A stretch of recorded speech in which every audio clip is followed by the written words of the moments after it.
Notre Dieu, nous te remercions pour ta vie, pour la liberté et le privilège de nous rassembler en ton nom et chercher ta parole. Que ces pages puissent s'ouvrir et nous éclairer sur la personne de Jésus-Christ et sur la manière dont il conduit son peuple et l'histoire. C'est la prière que nous faisons. Dans le nom de Jésus. Amen.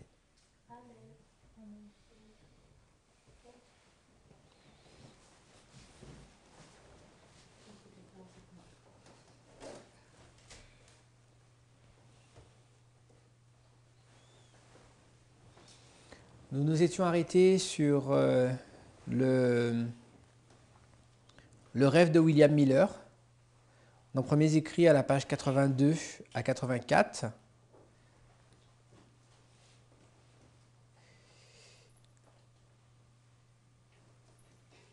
Et nous allons y revenir.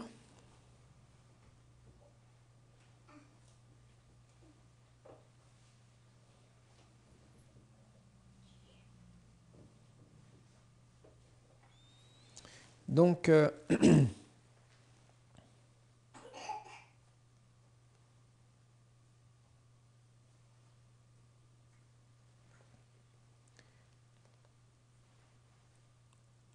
page 82 nous disait « J'ai rêvé que Dieu, par une main invisible, m'avait envoyé un bel écrin d'ébène et de perles curieusement incrustées. » Alors, si nous prenons notre Bible,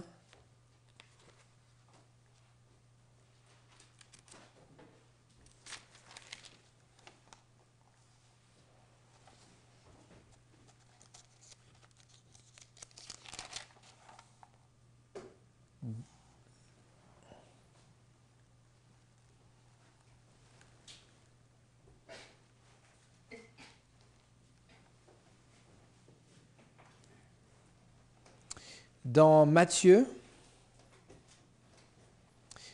chapitre 6,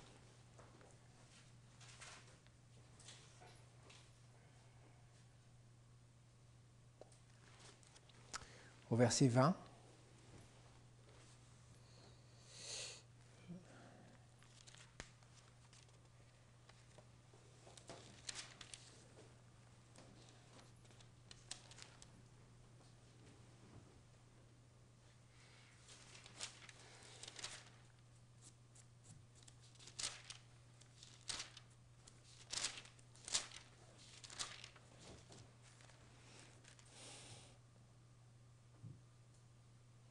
nous allons commencer au verset 19. « Ne vous amassez pas des trésors sur la terre, où la teigne et la rouille détruisent, et où les voleurs percent et dérobent. Mais amassez-vous des trésors dans le ciel, où la teigne et la rouille ne détruisent point, et où les voleurs ne percent ni ne dérobent. Car là où est ton trésor, là aussi sera ton cœur. »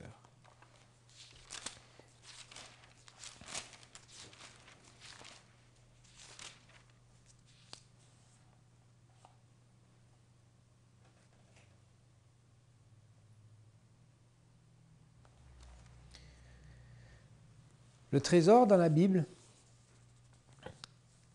est rattaché à là où on met son cœur. Mais que nous dit la parole de Dieu lorsqu'elle nous dit qu'il faut s'amasser un trésor dans le ciel? Quels sont les trésors du ciel? Les trésors du ciel sont basés sur la réception de la vérité. Le plus beau cadeau, le plus beau, le plus précieux don recevable est la personne de Jésus-Christ.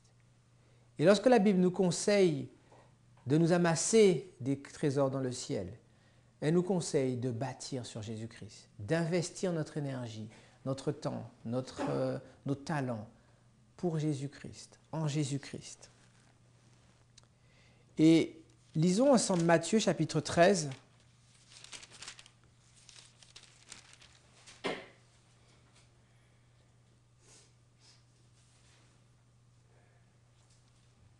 Nous lirons à partir du verset 44.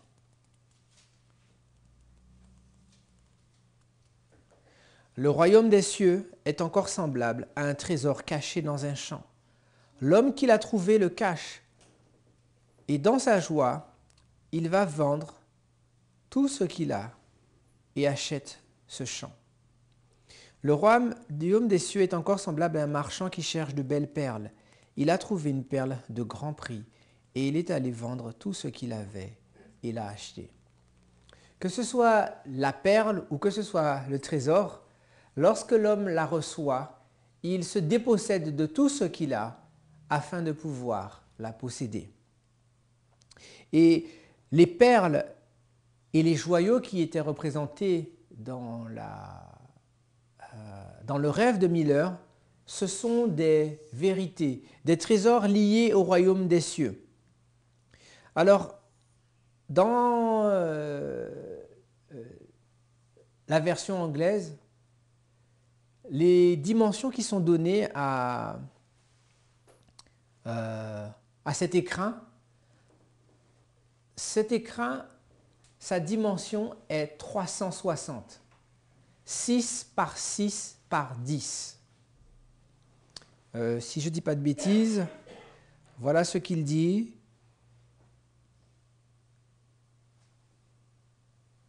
The casket was about 10 inches long by 6 square. Donc 10 par 6 par 6. Et lorsqu'on regarde de quoi il s'agit, le trésor que William Miller va recevoir, c'est la parole de Dieu. Une clé était attachée à l'écrin et je l'ouvris immédiatement. Est-ce que vous vous rappelez ce que dit la sœur White dans Premiers écrits, page 228? On va le regarder rapidement ensemble. Premiers écrits.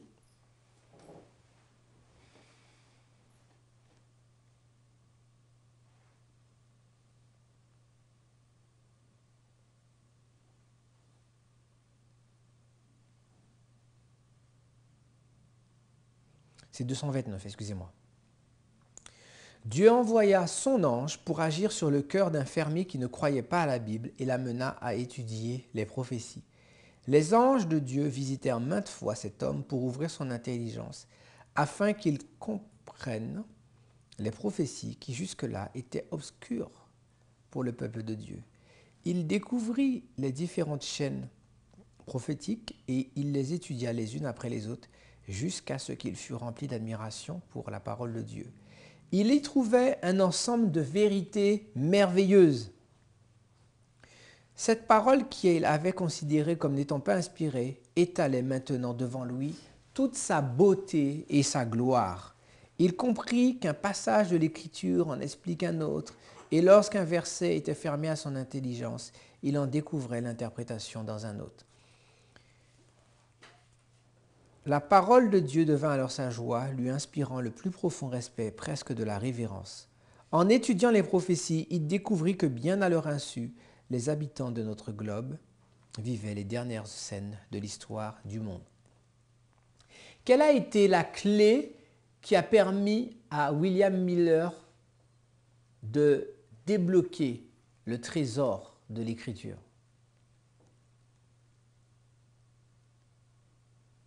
Et vous comprendrez pourquoi, dans la version anglaise, la mention de la taille de l'écrin n'est pas un détail accessoire, mais c'est un élément important. Quelle a été la clé que William Miller a utilisée pour prêcher le message de l'heure du jugement?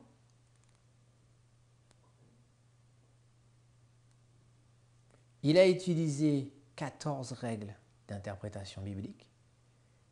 Mais la clé qui lui a permis de débloquer la compréhension de l'Écriture, c'est le principe du jour-année biblique. Et combien de jours contient une année biblique? 360.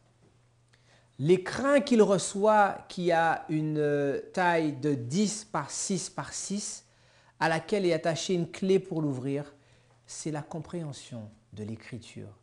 Cette Écriture qui étalait maintenant des trésors de beauté et de splendeur.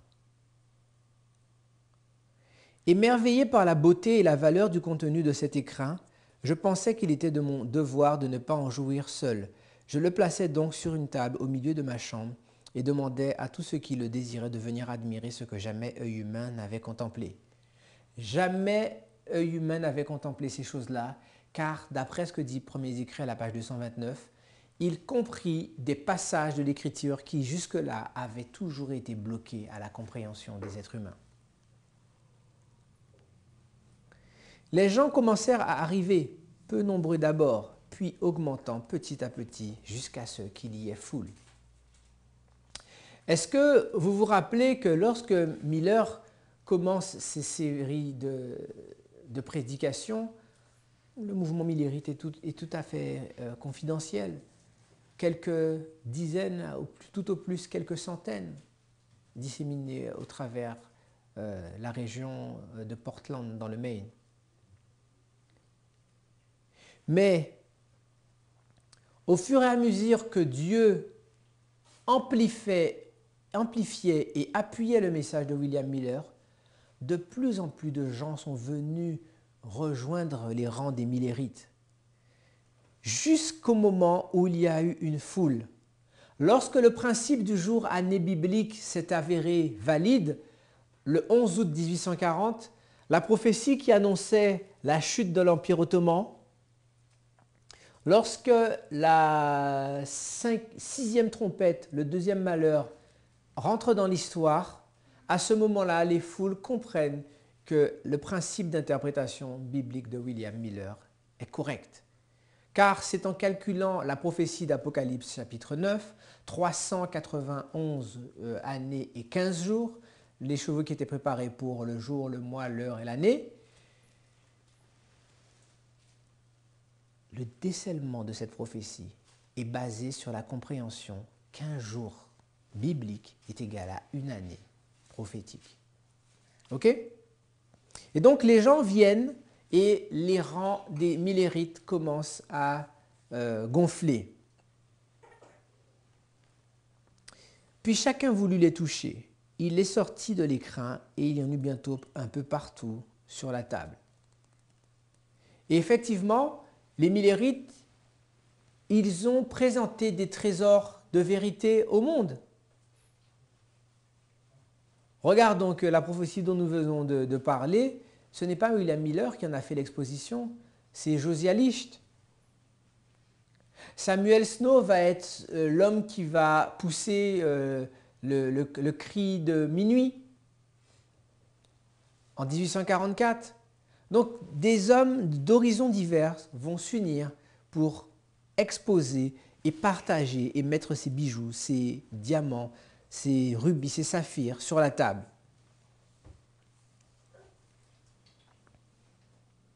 Nous sommes à la page 82, paragraphe 5 de Premiers Écrits.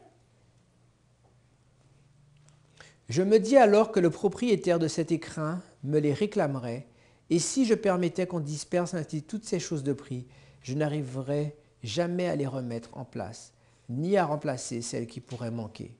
Je priais donc les visiteurs de ne plus les toucher et de les laisser dans l'écrin. Mais plus j'insistais, plus on les dispersait. Il y en avait partout, sur la table, sur le plancher et sur tous les meubles de la chambre. Je m'aperçus même que parmi les bonnes pièces de monnaie et les vrais joyaux, il y avait un grand nombre de faux. Le fait que William Miller ait exposé ses joyaux, ses trésors au grand public, ça a eu un effet bénéfique. Beaucoup de gens ont pu en bénéficier, mais il y a eu aussi un effet négatif. Des gens ont commencé à s'approprier ces vérités et à les mélanger avec de l'erreur. J'usais alors de grands moyens. Je l'ai mis à la porte par la force, mais lorsque j'arrivais à en mettre un dehors, il en entrait 3 autres, apportant avec eux de la poussière, des copeaux, du sable et toutes sortes de déchets, jusqu'à ce que tout cela recouvre les vrais joyaux, de sorte qu'on ne pouvait plus les voir. Ils mirent aussi en pièces l'écrin et dispersèrent les morceaux parmi les déchets. Vous rappelez-vous la taille de l'écrin? L'écrin mesure 360. Donc lorsqu'on nous dit que l'écrin lui-même est détruit, le principe d'interprétation biblique jour-année est détruit lorsque ces vérités commencent à être apportées au plus grand nombre. Je me rendis alors compte que ma colère ne servait pas à grand-chose, et découragé, je m'assis et me mis à pleurer. Tandis que je pleurais et me lamentais sur la perte qui résulterait pour moi de toute cette affaire, je me souvins de Dieu et j'implorai avec ferveur pour qu'il me vînt en aide. Immédiatement, la porte s'ouvrit et un homme entra après que tout le monde sortit. Il tenait à la main un balai, il ouvrit les fenêtres et se mit à balayer la chambre et à la débarrasser des ordures. William Miller va être l'homme que Dieu va utiliser de 1840 à 1844 pour proclamer les plus belles vérités jamais reçues par les hommes depuis lors. Mais passé 1844, ces joyaux, ces vérités vont être dispersés. Et notez le mot qui est utilisé ici, dispersé. À quoi cela nous fait-il référence, le mot dispersé? Les 7 temps, les 2520 de Lévitique, chapitre 26. Et ces vérités, elles sont recouvertes par toutes sortes d'erreurs, de déchets, de sable, de poussière. Mais on va voir qu'un personnage rentre dans l'histoire. Et j'aimerais que vous compreniez qui est ce personnage. Regardez la réaction de Miller. Découragé, je m'assis et me mis à pleurer. Avons-nous déjà vu dans la Bible quelqu'un qui s'assoit et qui se met à pleurer? Allons dans le livre de l'Apocalypse.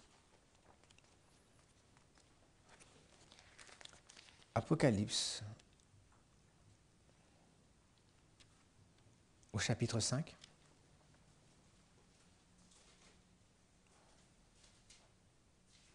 Nous commencerons au verset 1er. Puis je vis dans la main droite de celui qui était assis sur le trône un livre écrit en dedans et en dehors, scellé de 7 sceaux. Et je vis un ange puissant qui criait d'une voix forte, « Qui est digne d'ouvrir le livre et d'en rompre les sceaux ?» Et personne dans le ciel, ni sur la terre, ni sous la terre, ne put ouvrir le livre, ni le regarder.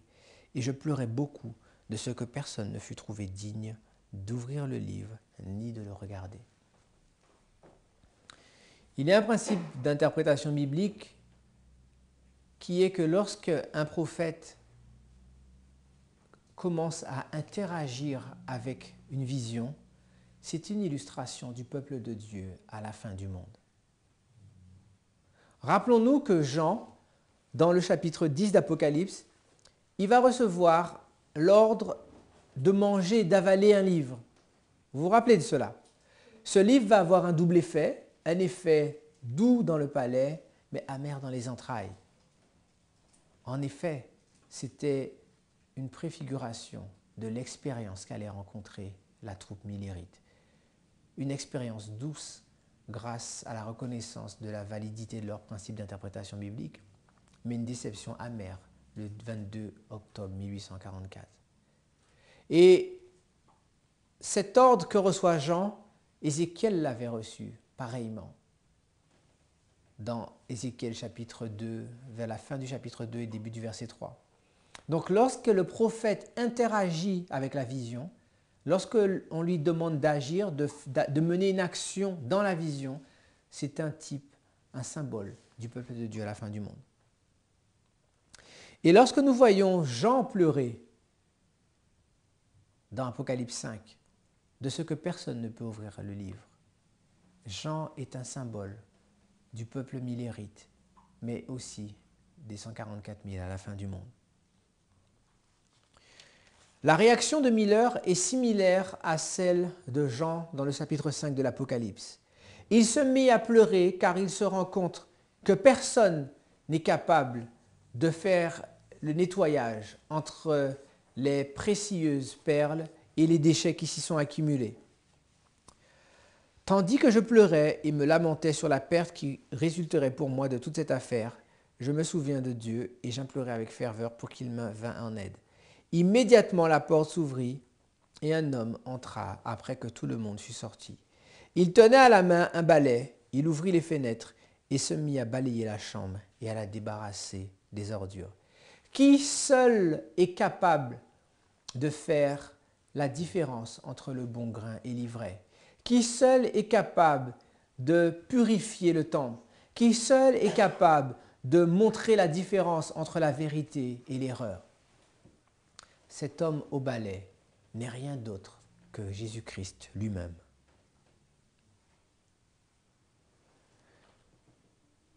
Je lui criai de s'arrêter, car parmi tout cela, il y avait des joyaux précieux. Lorsqu'il va commencer à balayer, Miller s'inquiète.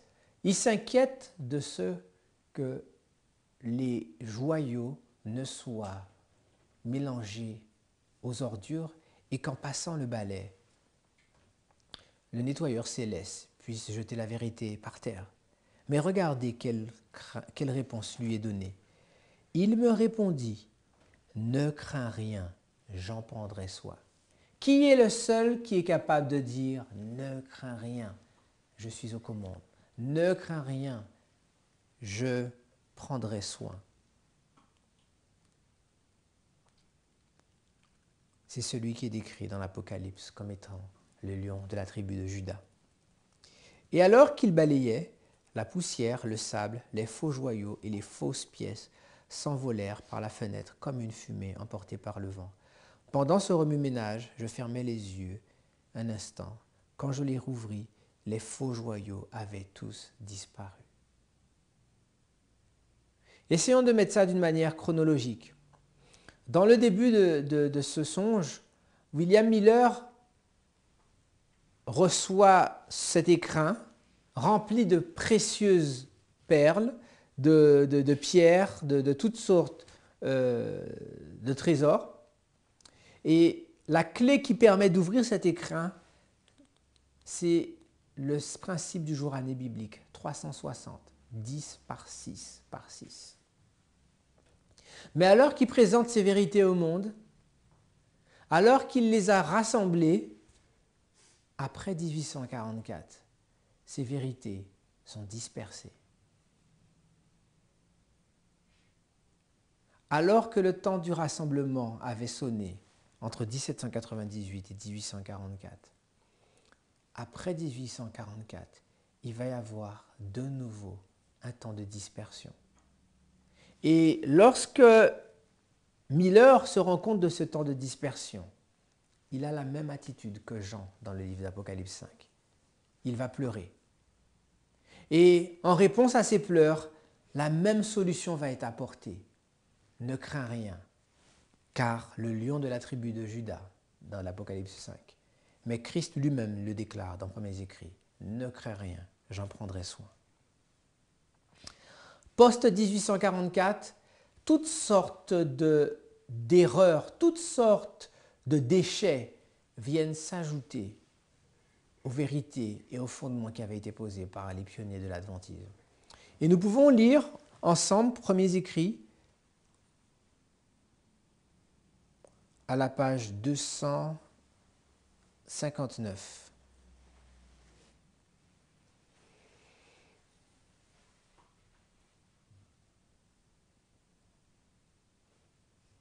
Nous commencerons à la page 258 au paragraphe numéro 3. Le chapitre s'intitule « Un fondement solide ». J'ai vu un groupe de gens qui se tenaient fermement sur leur garde et ne prêtaient aucune attention à ceux qui cherchaient à ébranler la foi établie de l'ensemble. Ce que décrit la sœur White ici, ce sont deux catégories d'individus. Il y a un groupe qui ne tient aucune attention, qui ne prête aucune attention à ceux qui cherchent à ébranler la foi établie de l'ensemble. Qu'était la foi établie de l'ensemble?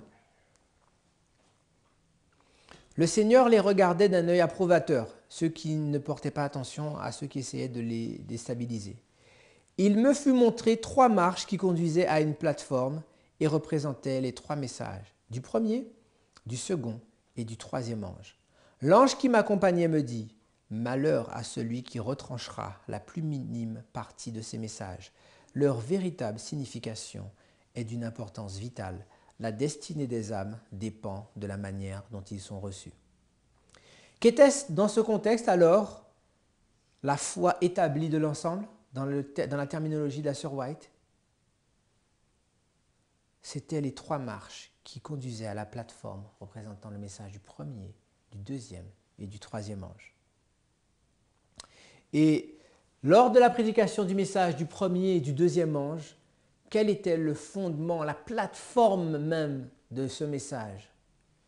C'était cette prophétie des 7 temps, les 2520 jours de Lévitique chapitre 26. Malheur à celui qui retranchera la plus minime partie de ces messages. Je fus de nouveau ramené à considérer ces messages et je vis à quel prix les enfants de Dieu avaient acquis leur expérience. Ils l'avaient obtenue à travers bien des souffrances et des luttes. Dieu les avait dirigés pas à pas jusqu'à ce qu'ils soient placés sur une plateforme solide et inébranlable. Où Dieu avait placé les adventistes? Sur une plateforme solide et inébranlable. Et qu'était le fondement de cette plateforme inébranlable? C'était la prophétie des 2520. Je vis quelques personnes s'approcher de cette plateforme pour en examiner la solidité. Vous rappelez-vous dans le rêve de Miller ce qui se passe? Lorsque Miller va exposer ses joyaux et les mettre sur la table, que va-t-il se passer? Plusieurs vont venir pour regarder ces trésors et les examiner. Certaines d'entre elles s'empressaient d'y prendre place avec joie, alors que d'autres la critiquaient et auraient voulu y apporter quelques améliorations pour qu'elle s'approche davantage de la perfection et que le peuple soit beaucoup plus heureux. La sœur White ici est en train de mettre en garde contre des personnes qui vont venir pour modifier la plateforme, pour dire que lorsqu'on modifierait la plateforme, lorsqu'on changerait ce message, le message adventiste serait meilleur et le peuple de Dieu plus heureux.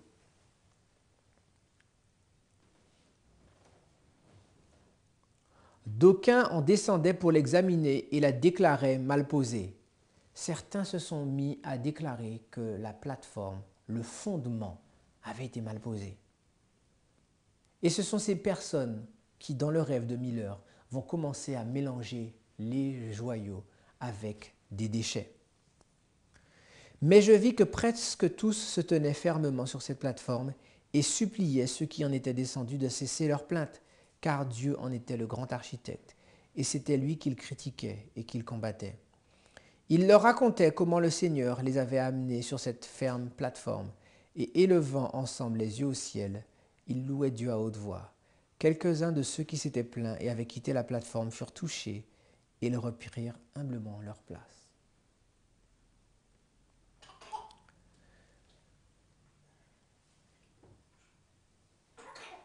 Une des conséquences de la dispersion qui va suivre 1844 est que la prophétie qui a été utilisée comme fondement de la plateforme du message du premier ange, elle va être révisée et remise en cause par les pionniers mêmes. 2 hommes, Uriah Smith et James White, vont publier et vont revenir sur ce qu'ils avaient enseigné premièrement. Et c'est ainsi qu'elle va apparaître en 1863 une nouvelle charte. Mais veuillez noter que cette charte n'a aucune approbation de la servante du Seigneur. Et entre parenthèses, être le mari d'Ellen White ne veut pas dire qu'on a reçu le don prophétique, ou ne veut pas dire qu'on est soi-même un prophète. Certains utilisent cet argument pour dire que si James White a produit une nouvelle charte, ça voulait dire que Dieu était dans la production de cette charte. Or, on ne trouve aucune déclaration de la servante du Seigneur à ce sujet. Et la charte de 1863 vient pour contredire en grande partie les vérités qui étaient contenues dans la charte de 1843 et de 1850. Et James White et Uriah Smith, qui sont parmi les figures les plus emblématiques à prendre position contre les 2520, ont été préfigurés dans le rêve de William Miller.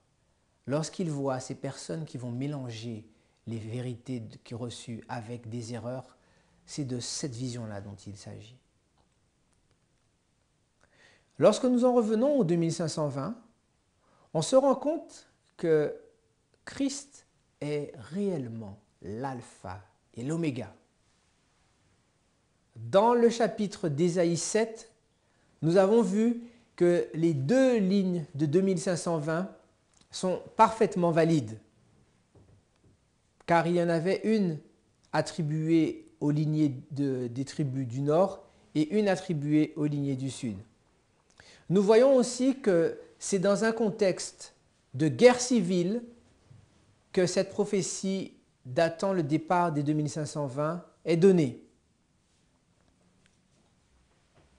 Et nous voyons que 19 ans après la réception du message d'Ésaïe, la première tribu, la tribu du Nord, est emmenée captive.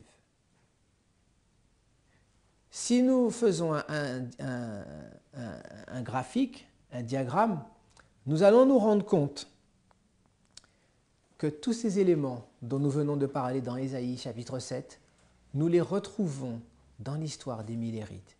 Car en 1863, c'est-à-dire 19 ans après 1944,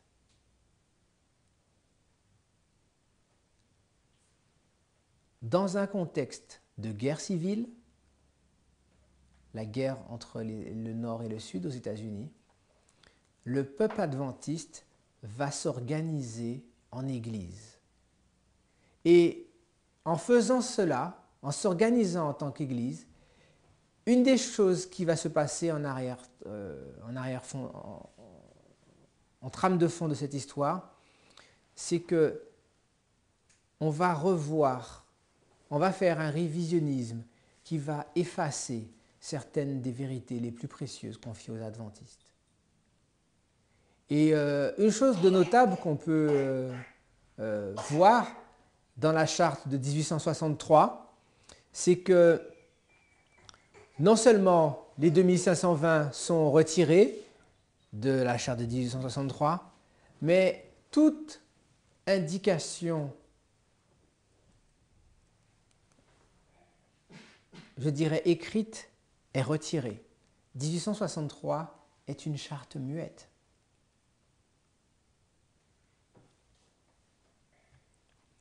Ainsi, Dieu avait préfiguré dans ces chapitres d'Ésaïe, mais aussi dans le rêve de William Miller, ce qui allait se passer au niveau de l'adventisme.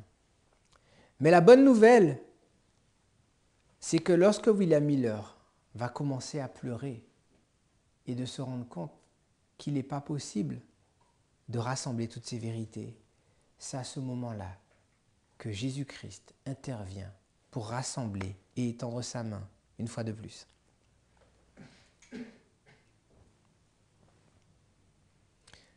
Et alors qu'il balayait, la poussière, le sable, les faux joyaux et les fausses pièces s'envolèrent par la fenêtre comme une fumée emportée par le vent. Pendant ce remue-ménage, je fermai un instant les yeux. Quand je les rouvris, les faux joyaux avaient tous disparu. Seuls les joyaux précieux, les diamants, les pièces d'or et d'argent gisaient à profusion dans la chambre.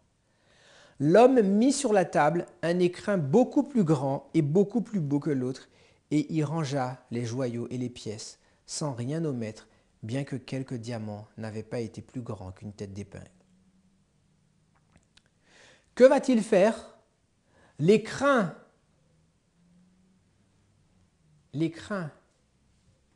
qui est présenté tout au début de cette vision-là, maintenant qu'il a été nettoyé et purifié, il va le mettre dans un écrin plus grand.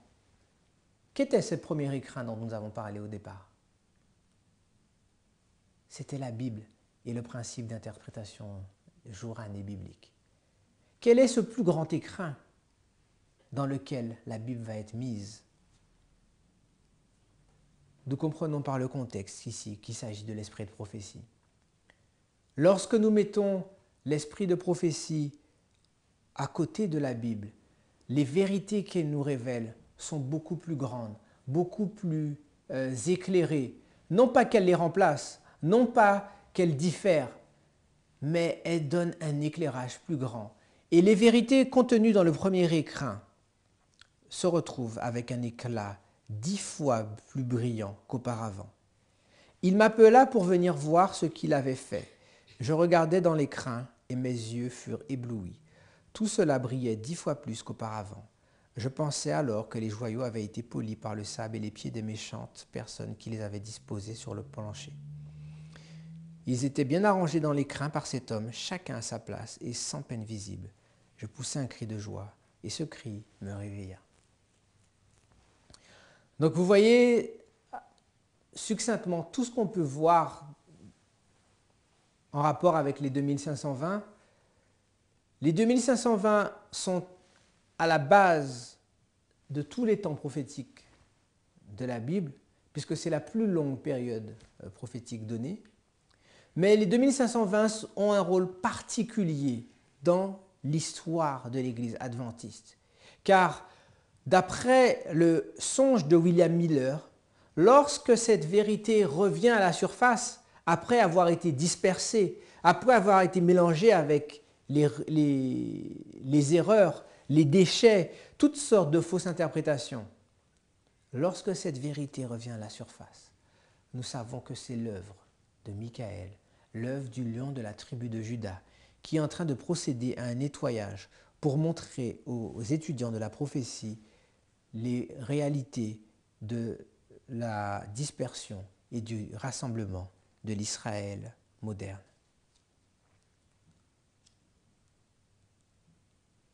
Après avoir été dispersé parmi les nations, Dieu va de nouveau faire alliance avec un peuple.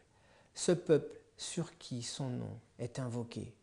Et de la même manière qu'il avait donné 2 tables en témoignage de l'alliance qu'il avait faite avec l'Israël littéral, Dieu va donner 2 tables pour montrer l'alliance qu'il est en train de faire avec l'Israël moderne, l'Israël spirituel. Et sur le témoignage de 2, la chose est établie. Sur cette charte de 1850,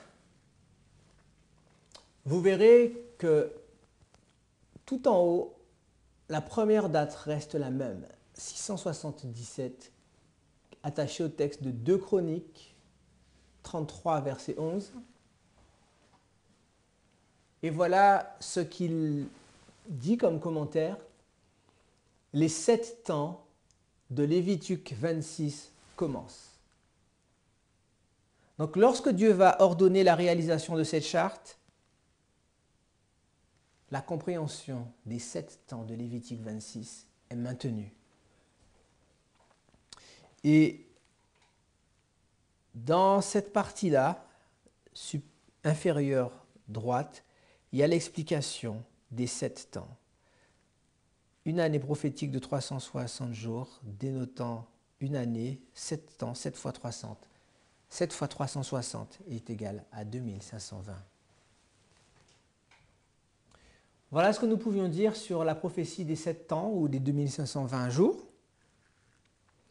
Nous allons continuer sur cette table d'Habakkuk. Et nous allons maintenant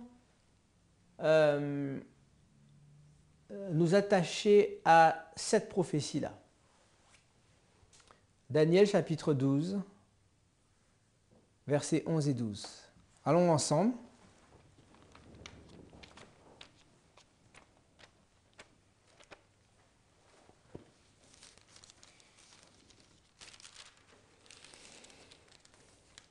Daniel chapitre 12, versets 11 et 12.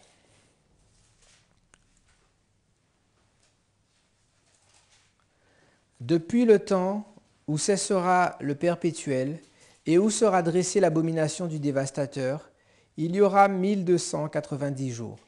Heureux celui qui attendra et qui arrivera jusqu'à 1335 jours. Ici, on a une double période qui nous est donnée, ou je dirais deux prophéties qui nous sont données. Une de 1290 jours et une de 1335 jours. Mais quel est le point commun de ces deux prophéties? C'est qu'elles ont le même point de départ, dans Daniel chapitre 12, verset 11, « Depuis le temps où cessera le perpétuel ». Donc si nous voulons comprendre que représente cette période de 1335 et cette période de 1290, que devons-nous faire? Nous devons identifier le perpétuel et nous devons identifier le moment où le perpétuel cessera. Nous allons aller dans Daniel au chapitre 8.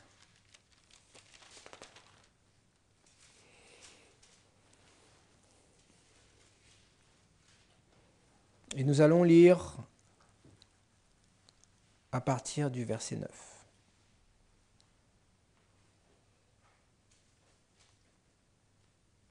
Avant la lecture, nous faisons un simple rappel de contexte. Le livre de Daniel ainsi que le livre de l'Apocalypse sont particuliers car plus que tout autre livre de la Bible, ils s'appuient sur le principe de répétition-amplification. Ce n'est pas un principe qui est nouveau dans la Bible, mais c'est dans le livre de Daniel et de l'Apocalypse que ce principe est vraiment poussé à son paroxysme. Jésus lui-même va utiliser ce principe lorsqu'il enseigne à propos du royaume des cieux. Rappelez-vous qu'il va donner la parabole de l'invitation, la parabole des noces, la parabole du vêtement, la parabole des vierges, la parabole des serviteurs infidèles. C'est la même histoire qui est racontée. Mais au fur et à mesure qu'il progresse, il donne plus de détails sur la compréhension intime de cette parabole. Et donc, c'est ce principe qui régit l'écriture des prophéties de Daniel ainsi que de celle de l'Apocalypse. Et une des choses que nous voyons de façon très claire dans les prophéties de Daniel et de l'Apocalypse, c'est que c'est une répétition des mêmes séquences de royaumes, en commençant par Babylone, ensuite l'Empire médo-persan, l'Empire grec, l'Empire romain païen et romain papal. Et c'est cette succession qui est présentée dans Daniel 2, 7, 8, 9, 10, 12. Le chapitre 8 nous présente l'aspect spirituel de ces royaumes. Pourquoi nous parlons d'aspect spirituel? C'est parce que les animaux qui sont présentés dans Daniel 8, ce sont des animaux purs. Rappelez-vous que les animaux du chapitre 7, ce sont des bêtes qui par nature étaient impures, n'est-ce pas?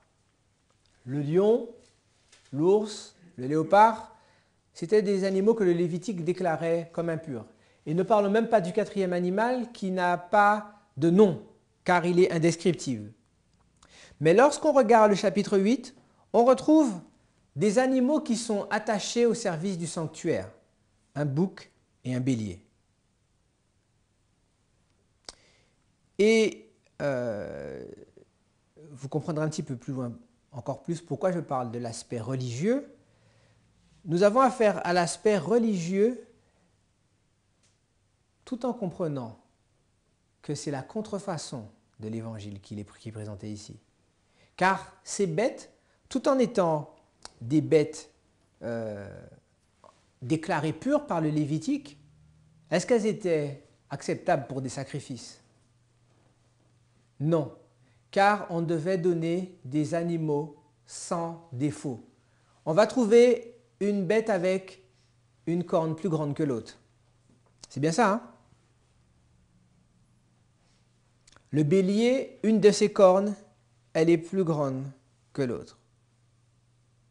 Ensuite, le bouc, il avait une grande corne au milieu. et ensuite 4 cornes vont pousser. Donc, bien que ce soit l'aspect religieux des royaumes de la prophétie qui est donné, il est montré de façon évidente que ce sont des religions impures qui sont une contrefaçon de l'évangile éternel. Verset 8, Daniel 8, verset 8. Le bouc devint très puissant, mais lorsqu'il fut puissant, sa grande corne se brisa. 4 grandes cornes s'élevèrent pour la remplacer aux 4 vents des cieux. De l'une d'elles sortit une petite corne qui s'agrandit beaucoup vers le midi, vers l'Orient et vers le plus beau des pays. Quelle est la succession des royaumes dans la prophétie biblique, dans le livre de Daniel? Nous avons toujours Babylone, Médo-Perse, Grèce, la Rome païenne et la Rome papale. Ok?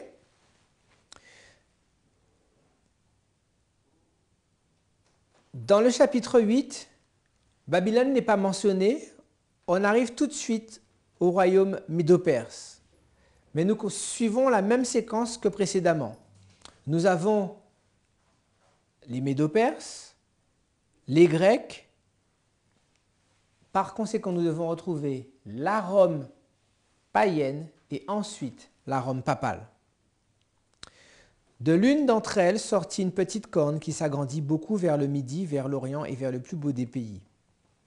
Nous devons faire attention que le verset 9, lorsqu'il parle de la petite corne, il serait tentant de dire que la petite corne est la même dont il est question dans Daniel chapitre 7. Mais si nous allons dans ce sens, nous omettons un des royaumes, la Rome païenne. Et ce que nous suggérons ici, nous ne ferons pas une étude détaillée sur la question du perpétuel, nous donnons simplement les grandes lignes pour comprendre comment les pionniers l'avaient identifié. Les versets 9 à 12 de Daniel 8 présentent une alternance entre la phase païenne et la phase papale de Rome. Et donc dans Daniel chapitre 9, dans Daniel chapitre 8, versets 9 et 11, on parle des activités de la Rome païenne, et dans les versets 10 et 12, toujours du chapitre 8, on parle des activités de la Rome papale. Donc au verset 9, de l'une d'entre elles, de l'une des 4 cornes, sortit une petite corne qui s'agrandit beaucoup vers le midi, vers l'Orient et vers le plus beau des pays. Et nous savons d'après l'histoire que l'Empire romain, païen, avant de conquérir le monde, va faire la conquête de la Syrie, de la Palestine et de l'Égypte. Donc l'Orient, c'est la Syrie, le plus beau des pays, c'est la Palestine, et le Midi, c'est l'Égypte.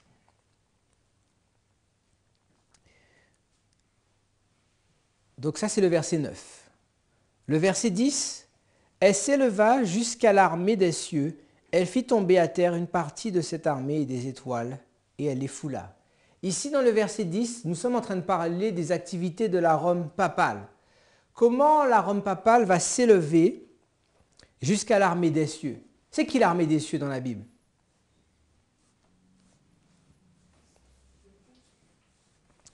Allons ensemble dans Genèse. Genèse au chapitre 4.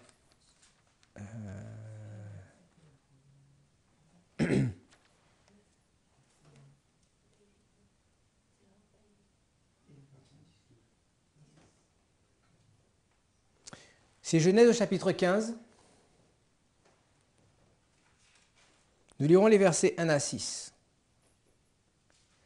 Après ces événements, la parole de l'Éternel fut adressée à Abram dans une vision. Et il dit, « Abram, ne crains point, je suis ton bouclier et ta récompense sera très grande. » Abram répondit, « Seigneur éternel, que me donneras-tu? Je m'en vais sans enfant, et l'héritier de ma maison, c'est Eliezer de Damas. » Et Abram dit, « Voici, tu ne m'as pas donné de postérité, et celui qui est né dans ma maison sera mon héritier. » Alors la parole de l'Éternel lui fut adressée ainsi. « ce n'est pas lui qui sera ton héritier, mais c'est celui qui sortira de tes entrailles qui sera ton héritier. Et après l'avoir conduit dehors, il dit, regarde vers le ciel et compte les étoiles, si tu peux les compter. Et il lui dit, telle sera ta postérité. Et Abraham eut confiance en l'Éternel, qui le lui imputa à justice. Qu'est-ce qui devait être nombreux comme les étoiles du ciel? Ou qu'est-ce qui allait représenter les étoiles du ciel? La postérité, la descendance d'Abraham, autrement dit, l'armée des saints. Donc lorsqu'on nous dit dans Daniel 8, verset 10, que la petite corne va s'élever jusqu'à l'armée des cieux, elle fit tomber à terre une partie de cette armée des étoiles et elle les foula. Il s'agit ici d'un temps, des temps, la moitié d'un temps, 42 mois, 1260 jours, où la puissance de persécution papale va faire la guerre contre le peuple de Dieu, ceux qui gardent les commandements de Dieu et qui ont la foi de Jésus. Nous sommes au verset 11. Donc, au verset 11, on rebascule dans les activités païennes de Rome. Elle s'éleva jusqu'au chef de l'armée. Comment la Rome païenne a-t-elle pu s'élever jusqu'au chef de l'armée? Ou on pourrait poser la question par l'absurde, comment la Rome papale a-t-elle pu s'élever jusqu'au chef de l'armée? Qui est le chef de l'armée des cieux? C'est Christ. Comment la Rome papale a-t-elle pu s'élever contre le chef de l'armée des cieux? Effectivement, en faisant la guerre aux saints, c'est la prunelle des yeux du chef de l'armée des cieux, mais ce n'est pas lui en personne. Le verset 11 nous explique en réalité comment l'empire païen romain va être l'outil utilisé par Satan pour ôter la vie au Messie.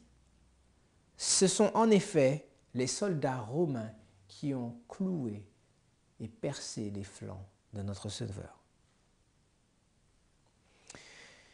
Donc elle s'éleva jusqu'au chef de l'armée et c'est là que ça commence à se gâter. La version Louis II nous dit qu'elle lui enleva le sacrifice perpétuel. Mais le mot qui est traduit par enleva, dans Daniel 8, verset 11, on le retrouve dans Daniel chapitre 11,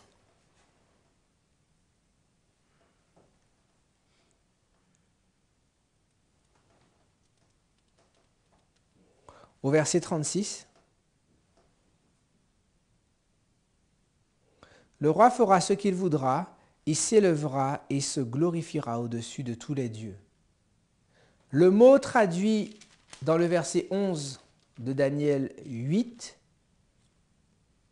il est traduit par enlever, mais en réalité ce mot veut dire élever, exalter, mettre en haut. Donc la Rome païenne, elle va s'attaquer au chef de l'armée des cieux, Jésus-Christ, et elle ne va rien enlever, mais au contraire, elle va pousser, élever en haut.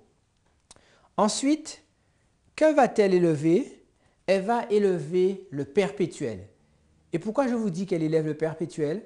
C'est parce que le mot sacrifice qui est écrit dans votre Bible n'appartient pas au manuscrit original. Certaines versions ont ce mot en italique, ce qui signifie que c'est un ajout des correcteurs ou des traducteurs de la Bible qui ont mis ces mots-là pour essayer de donner plus de sens à ce qui pensait être la meilleure traduction possible. Et vous avez la confirmation de ce fait dans la page 74 de Premiers Écrits, où la sœur White va dire que le mot sacrifice n'appartient pas au texte. Donc elle s'éleva jusqu'au chef de l'armée, donc Jésus-Christ, la Rome païenne.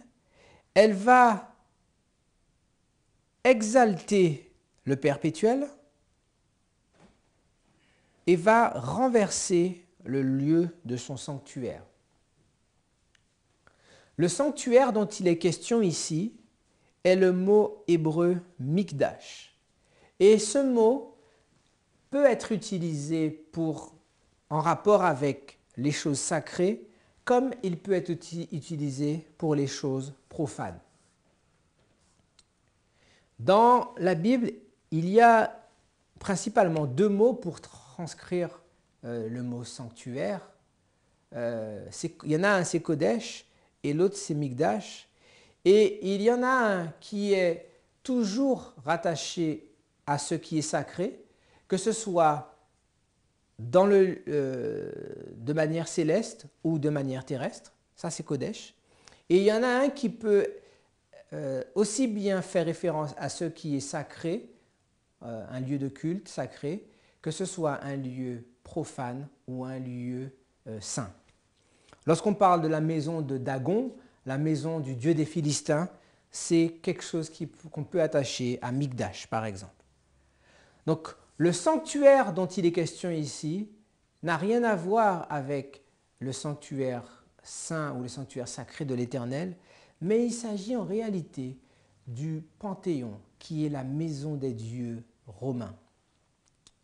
Alors, il nous reste à comprendre qu'est-ce que le perpétuel, car c'est un élément clé qui a permis à William Miller de comprendre le message de l'heure du jugement. Il a cherché le mot perpétuel dans sa concordance et il n'a rien trouvé, jusqu'à ce qu'il arrive dans 2 Thessaloniciens chapitre 2,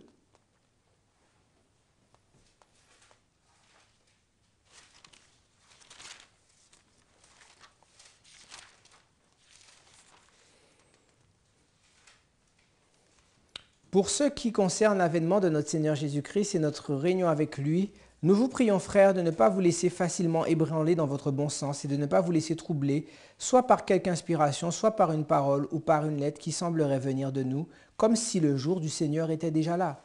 Que personne ne vous séduise d'aucune manière, car il faut que l'apostasie soit arrivée auparavant et qu'on ait vu paraître l'homme impie, le fils de la perdition, l'adversaire qui s'élève au-dessus de tout ce qu'on appelle Dieu ou de ce qu'on adore. Il va jusqu'à s'asseoir dans le temple de Dieu, se proclamant lui-même Dieu. À qui l'apôtre Paul fait-il référence ici? Qui est l'adversaire de Dieu qui va s'élever au-dessus de tout ce qu'on appelle Dieu, qui va même jusqu'à s'asseoir dans le temple de Dieu, se proclamant lui-même Dieu? À qui l'apôtre Paul fait-il référence? Il fait appel à l'homme de péché, l'évêque de Rome. Mais regardez, à quelle époque l'apôtre Paul écrit-il le livre des Thessaloniciens?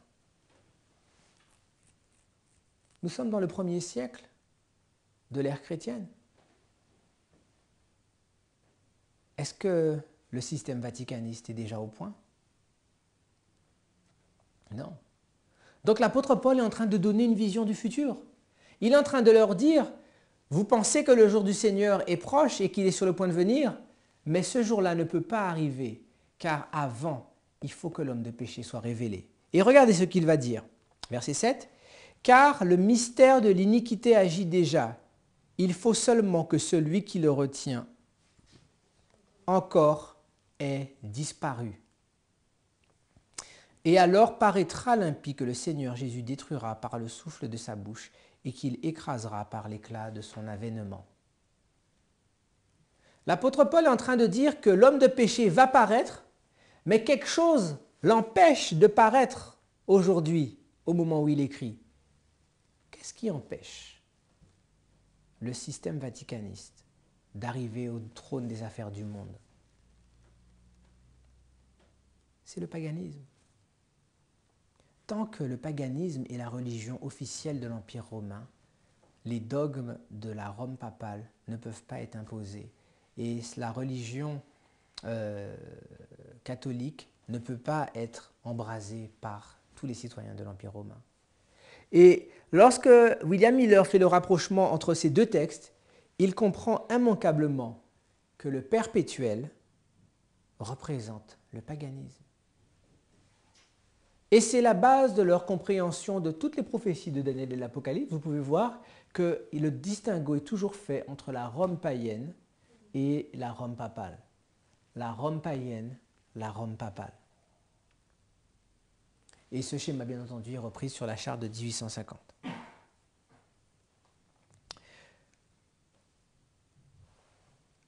L'armée fut livrée avec le perpétuel à cause du péché. La corne jeta la vérité par terre et réussit dans ses entreprises. Alors nous allons sauter parce que le temps est arrivé. Cela simplement pour nous permettre de comprendre que le perpétuel ici ne représente rien de céleste et n'a rien à voir avec le ministère de Jésus-Christ.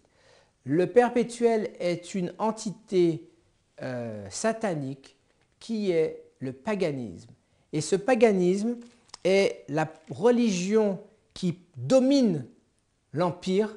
Et tant que cette religion va dominer l'Empire, il n'est pas possible pour le catholicisme de se répandre dans tous les pays, chez tous les citoyens romains. Et Daniel 8, verset 11, explique la manière dont le perpétuel va être retiré. C'est lorsque l'Empire romain va être divisé en l'Empire oriental et l'Empire occidental par Constantin en l'an 330. En déplaçant la capitale à Constantinople, la place va être laissée vacante à Rome. Et notez bien que ce n'est pas le temple qui est détruit, c'est le lieu de son sanctuaire. C'est-à-dire qu'on va requalifier l'adoration et maintenant commencer à porter l'adoration vers les saints, vers les icônes de Rome, au détriment des idoles païennes d'autrefois. Tandis que nous allons conclure, revenons à Daniel 12, versets 11 et 12. Depuis le temps où cessera le perpétuel et où sera dressée l'abomination du dévastateur. Qu'est-ce que l'abomination du dévastateur? L'abomination du dévastateur, c'est bien entendu la Rome papale. Depuis le temps où cessera le perpétuel, il y aura 1290 jours. Heureux celui qui attendra et qui arrivera jusqu'à 1335 jours.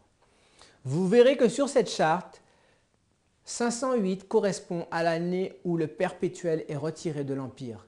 Et lorsque vous mettez 1290 jours et que vous ajoutez ça à 508, cela vous donne combien?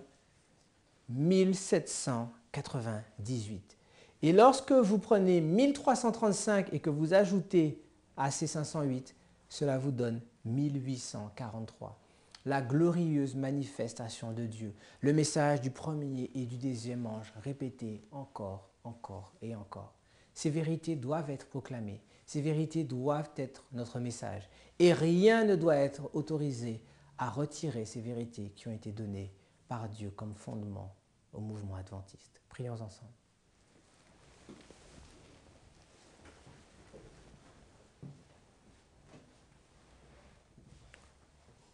Notre Dieu, permets-nous de nous réapproprier notre histoire, afin qu'à l'aide de ces répétitions, nous puissions voir et comprendre l'œuvre que Jésus-Christ est en train d'opérer maintenant en notre faveur. Apprends-nous aussi à discerner le bien du mal. Apprends-nous à comprendre comment le faux évangile est proche du vrai, afin de nous détourner, comme l'ont été nos premiers parents. Protège nos esprits. Guide-nous dans ta parole, c'est au nom de Jésus que nous avons prié. Amen.